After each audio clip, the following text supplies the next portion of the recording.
Hello दोस्तों, welcome back to my channel. तो आज हम एक्सप्लेन करने वाले हैं इस ड्रामे के नेक्स्ट एपिसोड को। तो चलिए बिना किसी देर की कहानी को शुरू करते हैं। यहाँ नैन्सी सबको बता दिया कि वेटिंग को डेमन पर्सन दिया गया था, जिसकी वजह से वो एक मॉन्स्टर में तब्दील हो गई। उसके बाद किसी ने प्रिजन के अंदर उसे मार दिया।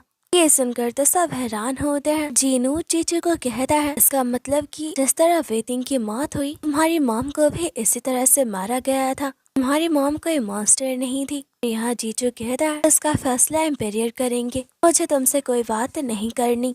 इधर जेनो और नैन्सी एक साथ केस पे इन्वेस्टिगेशन कर रहे होते हैं। इन दोनों को साथ में देखकर तो यहाँ जिया बहुत ही खुश होती है। फाइनली उसके नॉवल के मेल लीड और फीमेल लीड एक दूसरे के करीब आ रहे हैं। वो छुपकर उन्हें देख रही होती है, लेकिन यहाँ जीनू की नजर इस पे पड़ जाती है और यहाँ तभी जीजू आ जाता है। जिया को कहता है, तुम यहाँ क्या कर रही हो? जिया उसका हाथ पकड़कर उसे बाहर ले आती है। कहती है, तुम कहीं भी क्यों टपक जाते हो? तुम थोड़ी देर बाद आते तो क्या हो जाता? जीजू कहता है, ये मेरा पैलेस है, कहीं भी आ जा सकता हूँ। और तभी यहाँ टैंक आ जाता है। इन दोनों को बताता है वेटिंग को डेमन पर्सन देने वाला इंसान कोई और नहीं बल्कि फैंग की मॉम यानी कि मिस फू है। उन्होंने ही अपने सर्वेंट के जरिए वेटिंग को वो डेमन पर्सन दिया। और तभी यहाँ जीनो नैन्सी के साथ आ जाता है। जिया को कहता है, तुम सूसी के साथ रहने वाली हो तो मैं तुम्हें उसके पैलेस तक छोड़ आता हूँ। और ये सब देखकर जीजू वहाँ से गुस्से में निकल जाता है। अब जिया यहाँ सोने का नाटक कर रही होती है। इन दोनों को बात करता हुआ देखने मन में ही कह रही है, जब तक तुम दोनों की लव स्टोरी शुरू नहीं होती मेरा नॉवल कभी कंप्लीट नहीं होगा।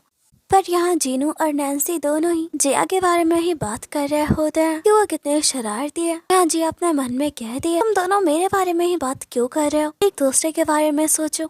इधर इधर देखते हैं कि जीजू इम्पेरियर को यानी कि अपने फादर को कहता है, मेरे पास सारे सबूत हैं, मैं प्रूव कर सकता हूँ कि मेरी मॉम की मौत कैसे हुई थी, एक मॉन्स्टर में क्यों तब्दील हो गई थी। ये सब फैंग की मॉम ने किया था और उन्होंने ही वेटिंग को भी मारा है। यहाँ किंग जीजू को कहते हैं, मैं ये सब जान चुका हूँ, हमारी मॉम के मौत का दुख मुझे आज भी है, मैं भी उनकी मौत का बदला चाहता हूँ, लेकिन मैं भी कुछ नहीं कर सकता, मैं फैंग की मॉम को सजा नहीं दे सकता। जीजू कहता है, पर आप ऐसा क्यों नहीं कर सकते? आप मेरी मॉम की मौत भूल गए, आप उनसे प्यार नहीं करते थे। एम्पेरियर कहता है, फू फैमिली हमारी मिलिट्री को सपोर्ट कर रही है, अगर मैं फैंग की मॉम को सजा देता हूँ सैनिक विद्रोह कर देंगे, पूरा लियांग खतरे में आ जाएगा, इसलिए मैं चाहता हूँ कि तुम इस बात को ना उठाओ, वक्त आने पर मैं फू को सजा जरूर दूंगा।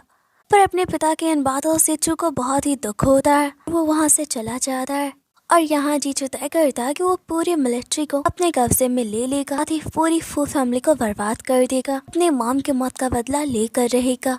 और अब इधर एम्पेरियर क्राउन प्रिंस जीनू को कहता है, मैं जानता हूँ जीजू अपने मॉम की मौत का बदला लेना चाहता है, वो फू फैमिली को नुकसान पहुँचाने की कोशिश करेगा, उसे रोकने की जिम्मेदारी तुम्हारी है। यहाँ जीनू को भी बुरा लगता है जीजू के लिए। किंग सबको जानते हुए भी इस फू को सजा नहीं दे रहा है। अब इधर चैंग जीजू को कहता है, हमारे फादर ऐसा कैसे कर सकते हैं? क्या आप तुम अपनी मॉम की मौत का बदला नहीं लोगे?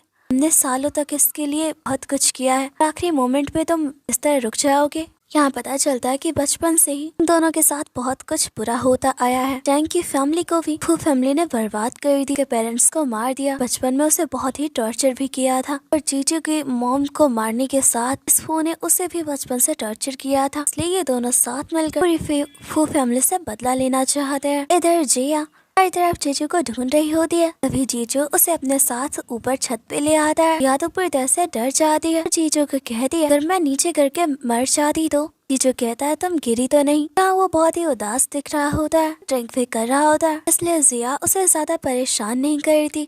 जिया समझ जाती है कि जीजू अपने मॉम को मिस कर रहा है, उनकी मौत का बदला नहीं ले पाने की वजह से वो गुस्से में है। जीजू कहता है, मैं बहुत ही बुरा हूँ इसलिए तुम मुझसे डरती हो। जिया कहती है, ऐसी बात नहीं है, इस दुनिया में सिर्फ तुम अकेले बुरे नहीं हो, मैंने भी बहुत सारी बुरी चीजें की है, कोई संत थोड़ी ना हूँ, इसलिए तुम्हें ऐसा ख्याल अपने दिमाग में नहीं लाना चाहिए। जीजू कहता है, मेरी लाइफ में सबसे इम्पोर्टेंट इंसान मेरी मॉम थी, कि अब मेरे पास नहीं है, अब तो मैं उनकी मौत का बदला भी नहीं ले पाया हूँ।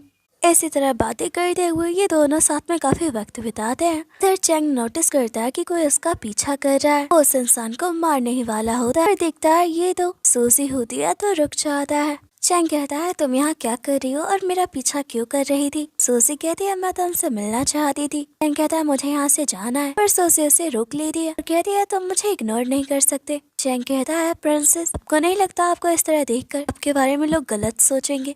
सोसी कहती है तुम क्या सोचते हो सिर्फ इससे ही मुझे फर्क पड़ता है, ऐसे आज तुम इतना उदास क्यों दिख रहे हो। टैंग उसे कोई जवाब नहीं देता।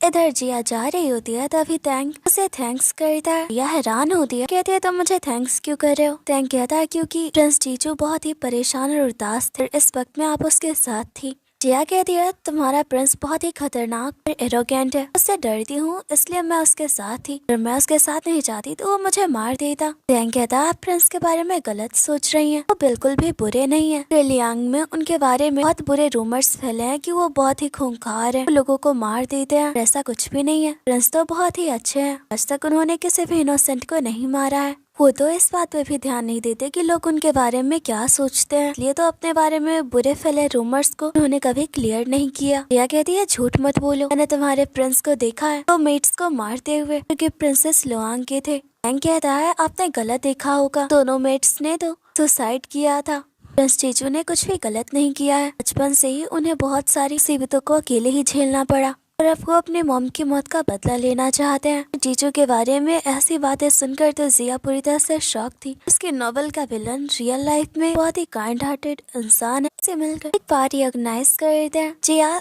क्राउन प्रिंस को इनवाइट कर दिया। इधर सोसी चैंग को इनवाइट करने आती है। चैंग तो मना कर देता है। जिया उसे इनविटेशन कार्ड देकर स्माइल करते हुए कहती है तुम जरूर आना और चली जाती है। चैंग भी स्माइल कर रहा होता है। रात में सारे लोग एक जगह जमा होते हैं। जिया कहती है आज की होस्ट मैं हूँ। ये लोग अपने बचपन के मोमेंट्स के बारे में बात कर रहे होते हैं। सोसी कहती है मैं अपने तीनों भाइयों के साथ लुका छिपी खेलती थी। चीनू कहता है हाँ तुम मुझे ढूंढ नहीं पाती थी। उसी कहती है नहीं मैं जीजू को नहीं ढूंढ पाती थी। इसी तरह ये लोग बातें करते हैं। अब ये सब लुका छिपी का खेल शुरू करते हैं। सारे लोग इधर उधर छुप जाते हैं। नैन्सी चीनू के साथ छुपी होती है। इधर सोसी भी चैंग को ढूंढ रही होती है। फ्रैंक भी छुप गया होता है। इधर फ्रैंक को देखता है जैसे कि अपने बचपन की एक याद आती है। उसके मॉम जीजू की मॉम को एक मॉन्स्टर में तब्दील करके मारना चाहती है। चारे ने सब कुछ ये बचपन में देख लिया था। वो इतना सहम गया था कि उसकी यादों से ये मिट चुका था। अचानक से आज वो सारी यादें वापस आ चुकी हैं। डर कर वहाँ से भाग जाता है। अब नेक्स्ट डे देखते हैं सोसी रो रही होती क्योंकि फैंग को किसी ने किडनैप कर लिया है। हर तरफ सारे लोग फैंग को ढूंढ रहे होते हैं। इधर चैंग जीजू को कहता है आजकल मैं नोट कर रहा हूँ हमारा ध्यान हमारे बदले के बजाय किसी और चीज पे है। जीजू कहता है मेरी पूरी लाइफ सिर्फ बदले के लिए नहीं है। चैंग कहता है इसका क्या मतलब है। जीजू कहता है अपनी मॉम की मौत का बदला लेने के बाद मैं जिया के साथ एक नॉर्मल लाइफ जीना चाहता हूँ।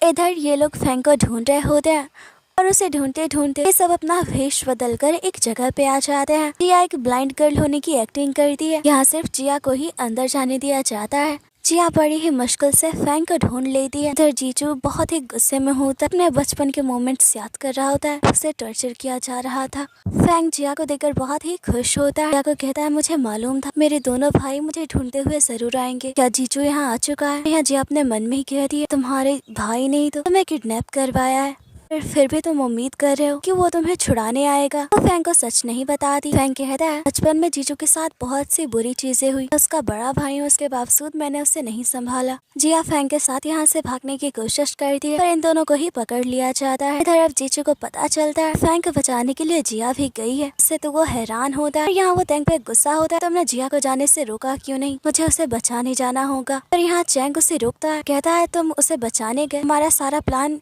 खराब हो जाएगा, हम फू फैमिली से बदला नहीं ले पाएंगे। जो कहता है मुझे हर हाल में जिया को बचाना है तो चैंग उसे रोकने लगता है। इन दोनों के बीच लड़ाई भी होती है। चैंग कहता है तुम्हें जिया जैसी कई लड़कियां मिल जाएंगी और उसके लिए तुम हमारे बदले को भूल रहे हो। ये जो कहता है जिया मेरी वाइफ है, मुझे हर हाल में उसे बचाना है और वहाँ से वो चला जाता है। यहाँ चैंग को बहुत ही बुरा लगता है। उसके बचपन की दोस्ती को देखा करके जीजू जिया को बचाने जा रहा है। इस तरह उनका बदला भी पूरा नहीं हो पाएगा। इसी के साथ ही एपिसोड खत्म हो जाता है। इसके नेक्स्ट एपिसोड को देखने के लिए हमारे चैनल को सब्सक्राइब कर लें और वीडियो को लाइक करना ना भूलें। Thanks for watching. मिलते हैं नेक्स्ट वीडियो में। इसके आने वाले एपिसोड और भी ज्यादा इंटरेस्टिंग होने वाले हैं।